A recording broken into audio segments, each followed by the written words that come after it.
Você já se perguntou por que os homens mais dedicados são os mais traídos? Porque quanto mais você se doa, menos é valorizado. Porque os homens mais fiéis são os mais traídos. Porque quanto mais você se entrega, menos é valorizado. Quantas vezes você mudou quem era para não perdê-la? Quantas vezes engoliu o seu orgulho só para continuar sendo escolhido? E se eu te dissesse que sua obsessão por encontrar o amor verdadeiro é exatamente o que está te destruindo? Se você está cansado de mendigar amor, este vídeo vai te libertar. O amor é a mais deliciosa de todas as ilusões. Arthur Schopenhauer. A verdade é simples, mas devastadora. Você está exausto. Talvez nem saiba exatamente por quê, mas sente. Sente como se carregasse um fardo invisível, uma busca constante por validação feminina, por ser escolhido, por provar que é digno de amor. Desde cedo te ensinaram que bastava ser um bom homem, trabalhar duro, ser fiel, demonstrar seus sentimentos, e a mulher certa reconheceria isso. Mas e se tudo isso for uma mentira reconfortante? Um script que te ensinaram para te manter na corrida de ratos emocional? Quantas vezes você mudou quem era para agradar alguém? Quantas vezes engoliu seu orgulho, seus sonhos, sua voz, só para não perder ela? Quantas vezes foi o cara compreensivo e ainda assim foi descartado? Essa busca pelo amor que tanto te disseram ser nobre, talvez seja apenas uma prisão disfarçada de romance. O mundo não recompensa os românticos. O mundo recompensa os que entendem o jugo. E se você está aqui, é porque já sentiu isso na pele. Já se frustrou sendo o namorado perfeito, o pretendente ideal, o homem que faz tudo certo. E percebeu, com uma dor silenciosa, que quanto mais se entrega, menos recebe. Quanto mais se dobra, mais exigem. Quanto mais tenta ser escolhido, menos é respeitado. É aqui que Schopenhauer entra, não como o pessimista que a história pintou, mas como um dos primeiros homens a ter coragem de dizer a verdade nua e crua. O amor romântico desvinculado da realidade biológica é uma armadilha. Ser visto como o homem ideal não é o mesmo que ser desejado, e viver tentando provar seu valor é se tornar refém da própria carência. Este vídeo é um convite à ruptura.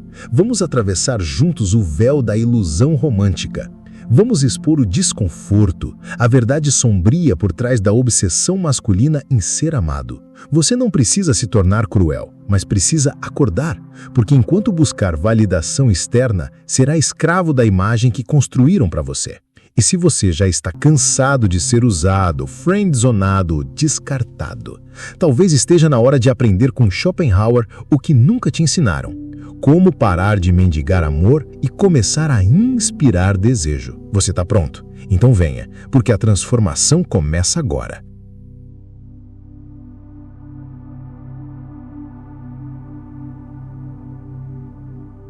Você cresceu ouvindo que existia alguém especial esperando por você, que bastava ser autêntico, carinhoso, presente, e o universo conspiraria para unir duas almas gêmeas. Mas e se eu te dissesse que essa ideia é uma armadilha cuidadosamente disfarçada? Que o amor no senso romântico virou sinônimo de autoabandono masculino? A verdade é que amar da forma que te ensinaram significa esquecer quem você é para caber na fantasia dela. É ser um ator num palco emocional, recitando falas de um roteiro que nem você acredita mais.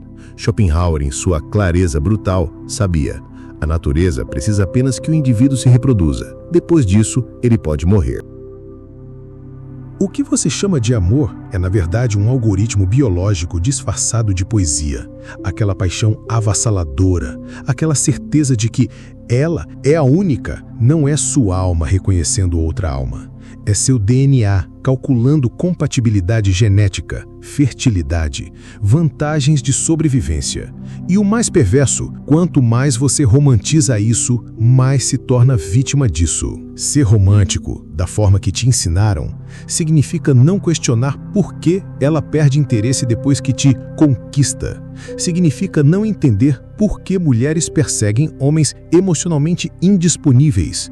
Significa viver numa fantasia, enquanto a biologia opera pelas suas próprias regras. Você foi educado para idealizar, não para compreender.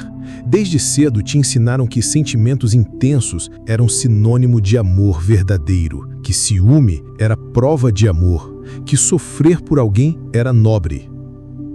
Não te ensinaram que intensidade não é intimidade, que obsessão não é devoção, que necessidade não é amor. Schopenhauer via isso com uma clareza que dói. Todo homem apaixonado, não importa quão objetável seja aos outros, é para sua amada o mais belo, o mais precioso, o único no mundo. Você não é especial para ela porque é especial. Você é especial para ela porque os hormônios dela dizem que você é. E quando esses hormônios mudarem, e eles vão mudar, sua especialidade evaporará como névoa ao sol. É aqui que começa o colapso da ilusão romântica. Você percebe que foi treinado para ser combustível no motor da reprodução. E quando não serve mais, é descartado sem remorso, sem culpa, porque nunca foi sobre você. Sempre foi sobre o que você representava.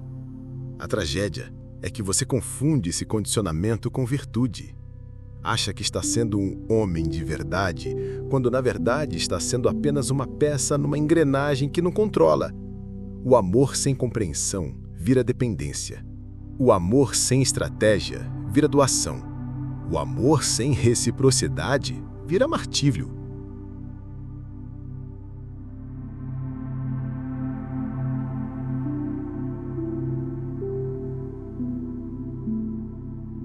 Você não nasceu desesperado por validação feminina. Essa fome por aprovação, essa urgência em conquistar o coração de alguém, esse medo de ficar sozinho, foi aprendido, condicionado, imposto. Desde muito cedo você entendeu, talvez sem palavras, talvez só com olhares e silêncios, que seu valor como homem estava condicionado à sua capacidade de ser escolhido por uma mulher. Quando menino, bastava mostrar interesse genuíno por algo para ouvir.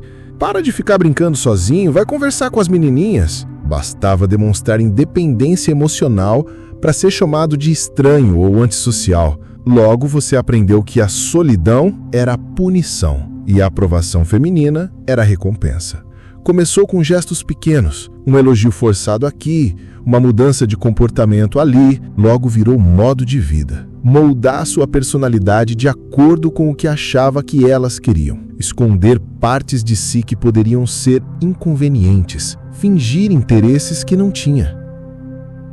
Tudo isso virou rotina, porque em algum ponto da sua história, você aprendeu que sua sobrevivência emocional dependia de não ser rejeitado. O problema? Essa adaptação virou submissão, virou um mecanismo automático de autotraição. Você se tornou mestre em ler microexpressões femininas, em sentir o clima, em medir palavras, em se antecipar às decepções, só para evitar o desconforto de ser dispensado. Mas sabe o que é mais cruel? Você acha que isso é sensibilidade, mas não é. É medo. Medo de ser rejeitado, medo de ser julgado como inadequado, medo de confirmar a crença secreta de que não é suficiente. E enquanto você vive esse medo disfarçado de romantismo, o mundo te lê exatamente pelo que você mostra: carência. Schopenhauer sabia disso. Ele entendia que pessoas respeitam aquilo que não precisam delas, que quem nunca ameaça partir nunca é valorizado, que quem sempre está disponível nunca é prioridade. E isso se aplica diretamente a você. Você pode ser o homem mais leal do mundo, mas se nunca diz não, será tratado como opção, não como escolha. Você já percebeu como homens com um propósito próprio são mais respeitados, mesmo sendo menos românticos? Como aqueles que têm vida própria são mais desejados do que os que fazem da mulher o centro de tudo? Isso não é coincidência, é estrutura psicológica. O homem carente vive com medo de ser abandonado. O homem centrado vive com clareza de quem agrega valor à sua vida. O carente se esconde atrás de máscaras de homem sensível. O centrado mostra quem é, mesmo quando desconfortável. O carente espera que sua devoção fale por si. O centrado sabe que sem autorrespeito não há respeito. E aqui entra uma das maiores confusões emocionais da nossa geração. A ideia de que ser romântico é o mesmo que ser masculino. Não é. Ser romântico é ser agradável. Ser masculino é ser respeitável. Ser romântico é evitar conflito. Ser masculino é enfrentar o necessário. Ser romântico é se adaptar às fantasias dela. Ser masculino é manter suas próprias. A psicologia da carência é, na verdade, a psicologia do medo. Medo de romper vínculos frágeis. Medo de não ser amado. Medo de perder um lugar que só existe porque você aceitou viver curvado. Mas aqui vai uma verdade crua. Aquele que vive com medo de ser abandonado já está abandonando a si mesmo todos os dias. E se você continuar assim, com medo de desagradar, medo de ser mal interpretado, medo de ser você, vai acabar vazio. Vai se olhar no espelho e não vai saber mais quem é. Porque o preço da carência é a autoextinção. Schopenhauer diria, não se trata de ser amado, se trata de não precisar ser amado para se sentir completo.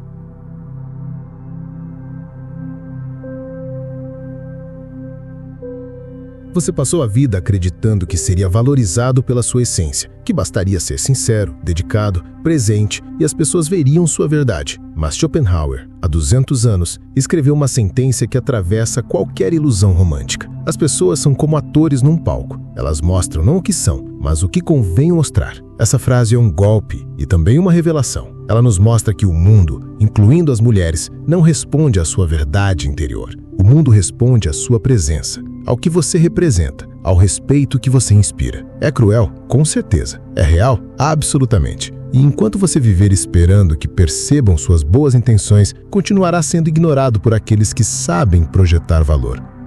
Porque a vida, queira você ou não, é um jogo de percepção. E Schopenhauer não escreveu para criar predadores. Escreveu para ensinar sobrevivência emocional.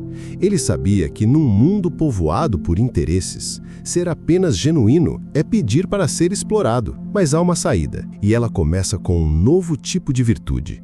Não aquela virtude pregada pelos românticos, que exige devoção, sacrifício e submissão, mas a virtude schopenhaueriana, uma mistura de sabedoria, independência emocional, propósito próprio e presença inabalável. Schopenhauer dizia que o homem sábio deve ser como dois elementos da natureza, a montanha e o rio. A montanha não se move, não se explica, não implora por reconhecimento. Sua grandeza é evidente, sua presença é inevitável. As pessoas ou a respeitam ou seguem seu caminho. Porque a vida, queira você ou não, é um jogo de percepção. E Schopenhauer não escreveu para criar predadores. Escreveu para ensinar sobrevivência emocional. Ele sabia que num mundo povoado por interesses, ser apenas genuíno é pedir para ser explorado. Mas há uma saída, e ela começa com um novo tipo de virtude. Não aquela virtude pregada pelos românticos, que exige devoção, sacrifício e submissão, mas a virtude schopenhaueriana, uma mistura de sabedoria, independência emocional, propósito próprio e presença inabalável. Schopenhauer dizia que o homem sábio deve ser como dois elementos da natureza, a montanha e o rio. A montanha não se move, não se explica, não implora por reconhecimento. Sua grandeza é evidente, sua presença é inevitável. As pessoas ou a respeitam ou seguem seu caminho. O rio flui com propósito, não força a passagem, mas também não para por obstáculos. Encontra seu caminho, adapta-se quando necessário, mas nunca abandona sua direção. Essa metáfora é uma das mais libertadoras já concebidas. A montanha é estabilidade emocional. Você não oscila de acordo com humores externos, não mendiga atenção, não se desespera por validação. Sua paz interior é seu território inviolável. O rio é propósito direcionado. Você tem objetivos próprios, paixões próprias, uma vida que não gira em torno de agradar ninguém. Você convida pessoas para sua jornada, mas não abandona seu destino por ninguém. E aqui está a chave. Você precisa ser ambos. Precisa ter a solidez emocional da montanha, aquela presença que não se abala com testes, manipulações ou chantagens emocionais. E precisa ter a direção clara do rio, aquele senso de propósito que torna sua companhia um privilégio, não uma necessidade. Porque, por mais que doa, é isso que gera atração genuína, presença sem carência. Você não precisa deixar de ser sensível, generoso ou presente, mas precisa entender que essas qualidades sem estrutura, sem limites, sem filtros, se tornam armadilhas. A mesma generosidade que inspira amor também pode te destruir se for dada indiscriminadamente. Por isso, Schopenhauer nos convida a parar de mendigar aprovação e começar a construir autoridade interior. Não a autoridade que grita, que domina, que impõe medo pela força, mas a que inspira respeito pelo exemplo, pela coerência, pela coragem de ser quem se é sem se desculpar por isso.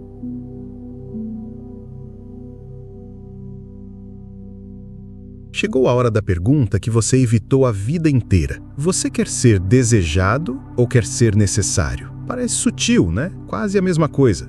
Mas é a diferença entre ser livre e ser prisioneiro. A busca por ser necessário, quando baseada em medo, em carência, em dependência emocional, é a mais sutil das prisões. E pior, é uma prisão onde você mesmo fecha a porta. Você não precisa de grades quando tem medo de ficar sozinho. Não precisa de algemas quando tem pavor de desagradar. Não precisa de censura externa quando vive se sabotando para caber na expectativa alheia. A verdade que ninguém quer encarar é essa. A obsessão por ser visto como o homem ideal não nasce da virtude, nasce da vergonha de ser quem se é.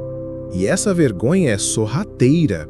Ela se disfarça de romantismo, se veste de gentileza, se mascara de sensibilidade, mas no fundo é só sua crença secreta de que você não é suficiente do jeito que é. Por isso você se molda, se recalibra, se adapta a cada situação. Diz sim quando quer dizer não, perdoa rápido demais, sorri quando tudo dentro de você quer rugir. E aí, quando se dá conta, passou a vida tentando manter a imagem que nem é sua. Você virou o que os outros precisavam que você fosse e esqueceu quem você era antes disso. O homem que vive apenas para ser necessário será sempre escravo das expectativas alheias. Aquele que deseja ser livre deve estar disposto a ser dispensável. Essa frase não é a de Schopenhauer, mas poderia ser, porque o que ele nos ensina é que a liberdade começa quando você para de se importar com o que os outros esperam de você e começa a viver de acordo com o que você exige de si mesmo.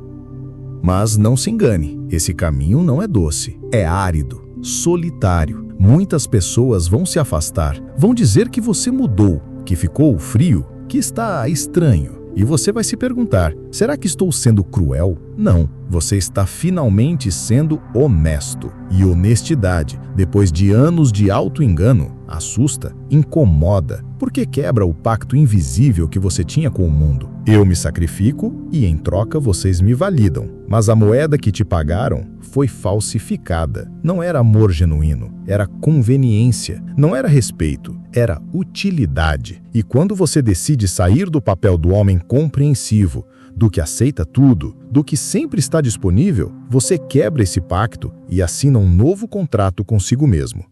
Eu serei leal à minha verdade, mesmo que isso me custe a aprovação de quem só sabia me amar quando eu me anulava. A verdadeira liberdade exige que você abra mão do personagem. Exige que você tolere o desconforto de não agradar todo mundo. Exige que você sustente o olhar de quem desaprova sem baixar os olhos. Porque o amor que vale a pena não exige sua anulação. E o respeito que te fortalece não nasce da submissão. Ele nasce da coerência, da coragem de ser inteiro, da ousadia de se bastar.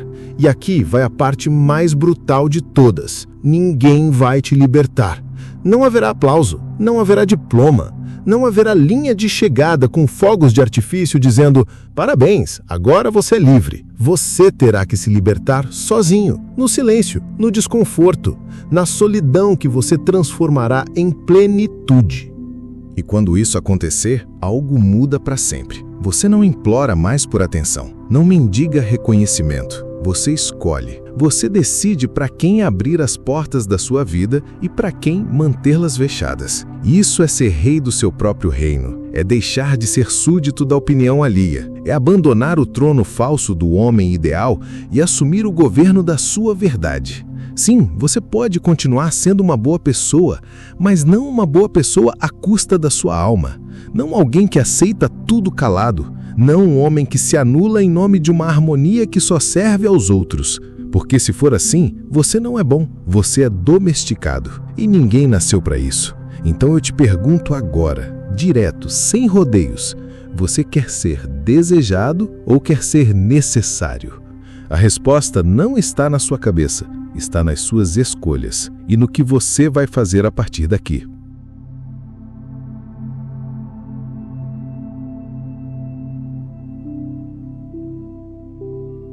Você passou por 4 camadas de uma verdade que poucos têm coragem de encarar. Desconstruiu a ilusão romântica, reconheceu as raízes da sua carência, descobriu a estratégia de presença que Schopenhauer ensinou e se deparou com a escolha mais difícil da vida adulta: agradar o mundo ou finalmente ser fiel a si mesmo. A resposta talvez ainda esteja ecoando dentro de você. E tudo bem, transformações reais não vêm com fanfarra, elas vêm com silêncio, desconforto e às vezes um pouco de raiva sadia. Mas é nesse desconforto que nascem as mudanças mais verdadeiras. O mundo respeita quem se respeita, o resto é só teatro. E você merece sair do palco e assumir a direção da peça. Se você chegou até aqui, provavelmente alguma coisa dentro de você já não se encaixa mais na antiga fantasia do ser necessário a qualquer custo. E essa fissura, essa rachadura na sua persona social é o começo da sua libertação. Eu lembro da primeira vez que percebi que minha busca por validação estava me destruindo. Foi numa conversa com um amigo que admiro, alguém que, sem perceber, sempre me dizia a mesma coisa com um exemplo. Você se doa demais para quem se importa de menos. Na época, achei que era inveja. Hoje vejo que era aviso. Eu mudava quem era para cada pessoa. Me adaptava, me moldava, me anulava. Mas um dia, depois de mais uma situação em que me vi sendo descartado, depois de tanto investimento emocional, senti uma raiva que me queimou por dentro. Raiva dos outros, talvez, mas principalmente raiva de mim. Naquela noite, escrevi uma frase em um papel e colei no espelho. Ser bom não é se apagar. Ser bom é ter coragem de existir inteiro. Demorei anos para entender o peso disso. E talvez você esteja nesse mesmo processo agora. E se estiver, só quero te dizer, eu vejo você. Este canal, esses vídeos, esses roteiros, não são sobre dar lições. São sobre acender velas em corredores escuros onde muitos caminham sozinhos. E se uma dessas velas iluminou algo dentro de você hoje, já valeu. Agora, se você está pronto para parar de ser a versão domesticada de si mesmo, clica em curtir. Comenta lá embaixo a última vez que você disse não sem culpa e se inscreve. Comente algo que só quem viu até o final irá entender, como, às vezes, soltar é a maior prova de amor. Não porque eu pedi, mas porque a partir de agora você só faz o que escolhe fazer. Ah, e os vídeos que estão aparecendo aqui na tela? Vai te libertar. Mas eu não vou dizer o que é. Você vai ter que descobrir sozinho, como toda transformação que realmente importa. Nos vemos do outro lado.